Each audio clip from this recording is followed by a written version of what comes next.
Mulai ya. Jadi saya mulai dari halaman 134 ya. Konstitusi tidak tertulis. Jadi konstitusi secara umum itu adalah sumber hukum tata negara. Ya. Jadi baik yang ditulis di dalam pembuka batang tubuh konstitusi pasal-pasal maupun dulu ada namanya pembukaan Undang-Undang 45 ya, tapi sejak reformasi pembukaan itu dihilangkan karena konstitusi harus memuat nilai yang jelas ya. Jadi tidak ada penjelasan konstitusi. Konstitusi ditafsirkan oleh Mahkamah Konstitusi ya. Jadi Mahkamah Konstitusi yang menafsirkan konstitusi. Itu yang alasannya. Ya. Kemudian ada kategori konstitusi yang tidak tertulis. Maksudnya di sini bisa jadi dia tidak tertulis betulan karena sebagai konvensi ya, tapi wajib dilaksanakan dan menjadi tradisi lama, atau dia tidak dalam bentuk konstitusi dalam seperti buku dibukukan ini, dikodifikasi ya, jadi dikumpul langsung naskah. Nah, Undang-Undang Dasar 1945 pasca amandemen itu terdiri dari beberapa pasal yang di amandemen, mulai dari amandemen pertama sampai amandemen keempat. Jadi berserakan ya. Nah, oleh Profesor Jimli ya, dia mengusulkan bahwa konstitusi yang pasca amandemen ini dibukukan dalam satu buku. Oleh karena itu namanya dikodifikasi.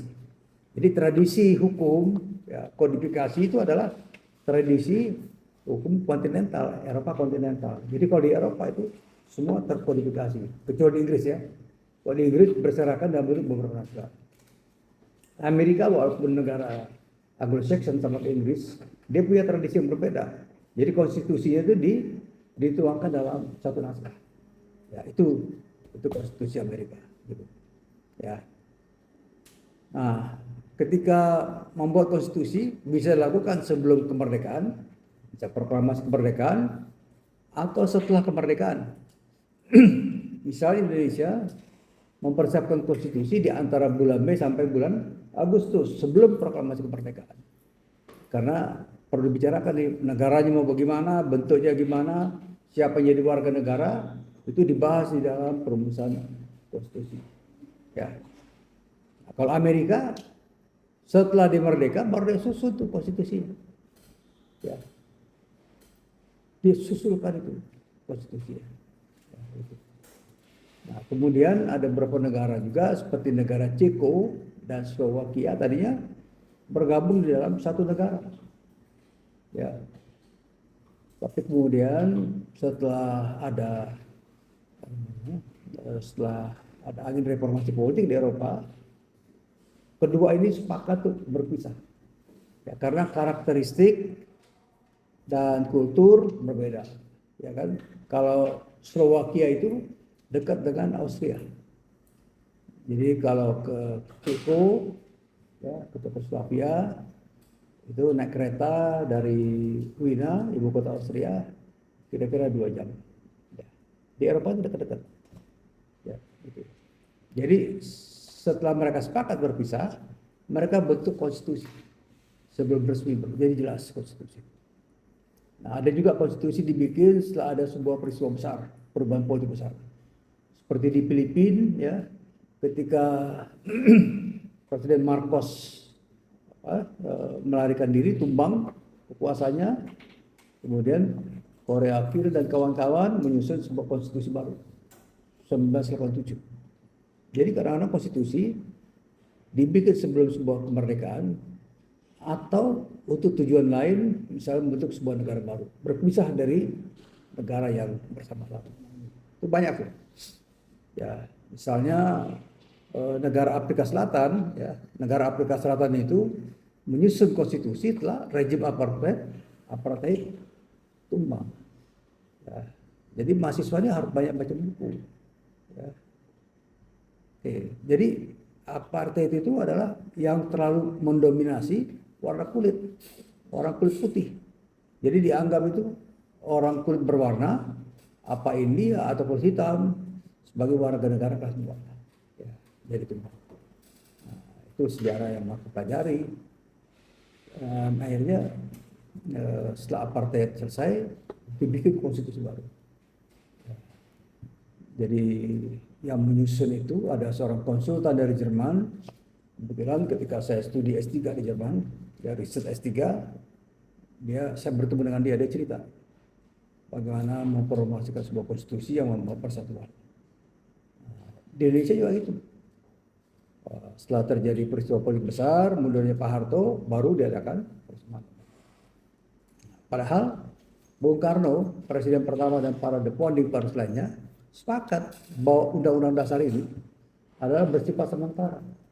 Karena kita harus merdeka kan. Jadi menjelang kejatuhan bom di Hiroshima dan Nagasaki, para pemimpin Indonesia sudah mulai membicarakan dibantu dengan Jepang, ya kan. Ini.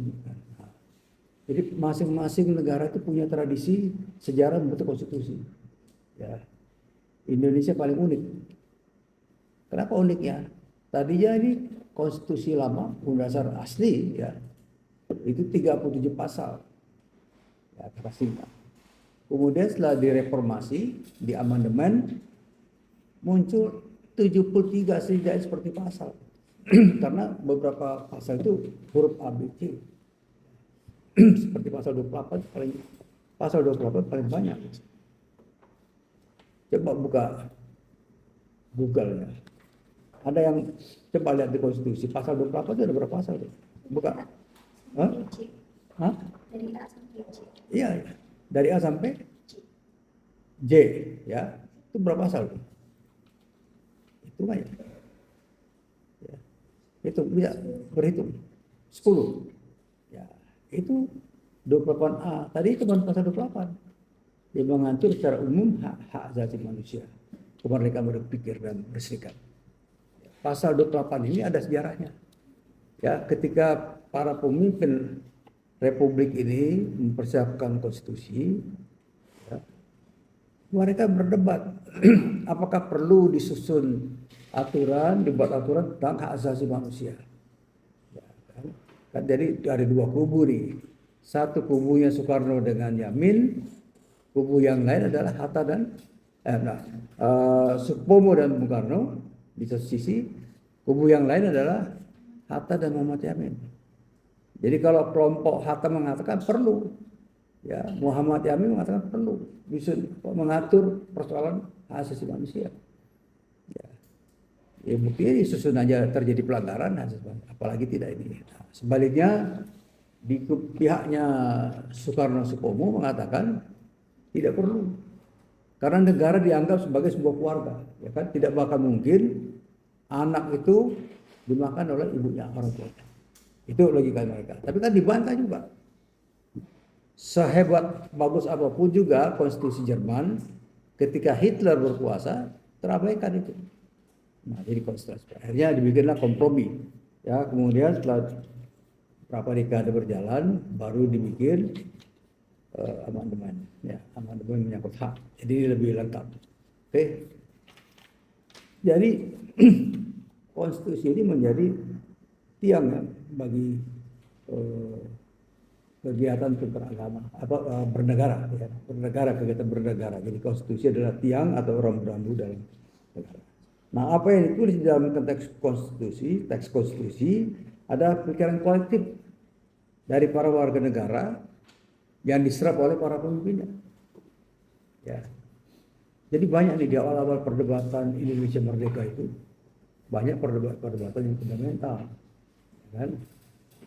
Misalnya soal kekuasaan kehakiman, ya.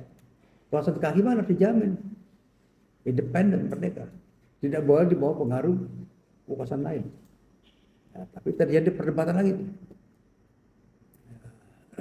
Jadi pola pikir yang cukup liberal ya bagi Hatta dan Yamin dilawan oleh pola berpikir yang konvensional. Ya. Ada yang kenal Muhammad Yamin? Siapa? bukan guru, bukan dosen fakultas hukum, bukan ya. Ada yang kenal? Kamu kenal Muhammad Yamin? Tahu? Siapa Muhammad Yamin? Hah? Hmm? Ya. Siapa? Oke.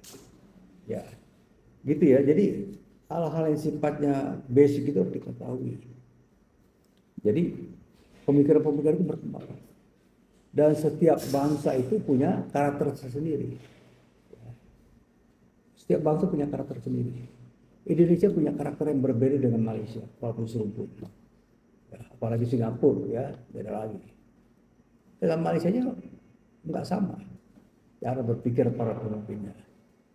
Jadi Indonesia ini selalu mengagungkan bahwa bangsa itu bangsa berjuang. Kita merebut kemerdekaan dari Belanda, ya. Bertahan, bertempur, beda dengan Malaysia. Malaysia dikasih. Tapi ada yang bagus dari Malaysia, tertib administrasi terjaga. Kalau kita enggak, yang berbelanda dibuang, ya, yang berbelanda dibuang, struktur dibuang, ya. Kemudian bahasa Belanda enggak kita pakai, itu ya kira-kira. Nah, jadi itu ya warga negara ya. Oke, dan kemudian seperti tadi katakan, Konstitusi Indonesia itu mengalami pasang surut, ya. Mulai diberlakukan tanggal 18 Agustus 45, tapi begitu masuk bulan Oktober sudah berubah ini konstitusi, walaupun tidak dilakukan perubahan konstitusi secara teks, tapi pelaksanaannya sudah mulai, ya.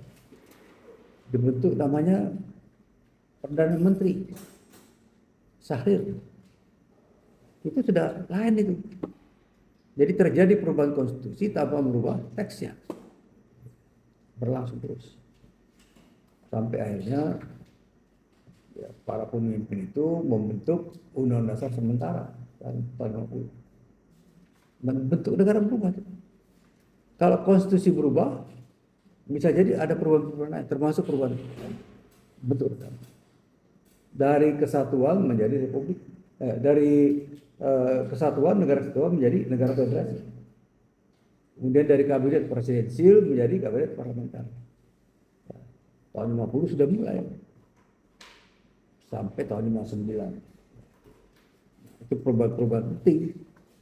Nah, setelah itu berjalan begitu saja, dan kemudian banyak penyimpangan. Misalnya Bung Karno diangkat sebagai presiden seumur hidup. Nggak ada presiden seumur hidup. Dikasih gelar macam-macam. Jadi ketika kekuasaan itu ada, ya, para elit politik cenderung untuk membenarkan situasi, walaupun salah dibenarkan. Misalnya Bung Karno dikasih gelar presiden seumur hidup, dan macam. Itu salah itu. Kesalahan besar Soekarno adalah dia membubarkan parlemen hasil pemilu kembali. Dibubarkan DPR, dibubarkan MPR, ya, kesalahan. Kesalahan lain dia membekukan konstitusi. Pada konstitusi ini Undang-Undang 45 itu ada aturannya bahwa mau merubah konstitusi harus melalui sidang majelis MPR. Tapi Soekarno tidak lakukan itu. Dia bubarkan. Kemudian dibentuk sendiri itu namanya DPR yang kenapa? Penyimpangan seperti itu. Tapi itu sejarah ya. Kenapa bisa bertahan? Karena itu sebuah kompromi politik. Ya. Beda dengan era Gus Dur. Ya, Gus Dur, Pratikno Wahid, dibubarkan DPR, dibubarkan Golkar, besoknya dilengsarkan Gus Dur. Karena itu tidak akan inkonstitusional. Jadi Bung Karno bisa bertahan karena dapat dukungan dari tentara, dari partai-partai politik yang lainnya. Makanya bisa bertahan. Kalau tidak ada dukungan tidak akan terjadi karena dia melakukan tindakan yang tidak sesuai dengan konstitusi.